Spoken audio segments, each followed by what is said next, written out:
On découvre le Galaxy S8 sur 01net TV avec un focus sur le design et l'écran de ce téléphone. Allez, venez et regardez-le de plus près.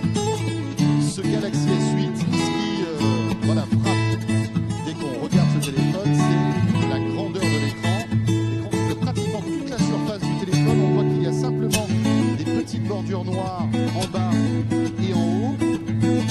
Regardez, même le bouton Home, en fait, n'est plus sur la bordure noire, il est carrément incrusté dans l'écran, ici même. Alors, la particularité de ce téléphone, c'est qu'on se retrouve avec un gabarit d'un téléphone traditionnel, avec un écran beaucoup plus grand. Hein. Le Galaxy S8 existe en deux modèles, le S8 et le S8 Plus. On est sur du 5,8 pouces sur ce modèle, donc le plus petit, 6,2 sur le S8 Plus. Regardez jusqu'où vont en fait les bordures de l'écran. C'est ce que Samsung appelle l'Infinity Display. L'écran déborde en fait sur le côté comme les précédents Galaxy S6 et 7. Mais là, Samsung va encore plus loin dans le design. L'écran, c'est du Super AMOLED, donc Quad HD+. Il est compatible HDR Premium.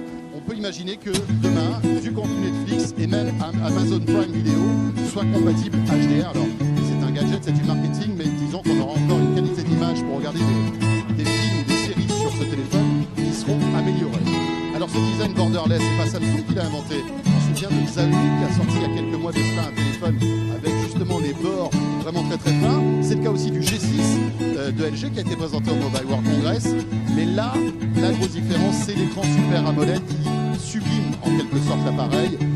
Et on peut imaginer que les téléphones qui vont sortir cette année, les téléphones haut de gamme, comme par exemple l'iPhone 8, aura aussi cette particularité d'avoir des bords très très fins, un écran qui déborde sur le téléphone.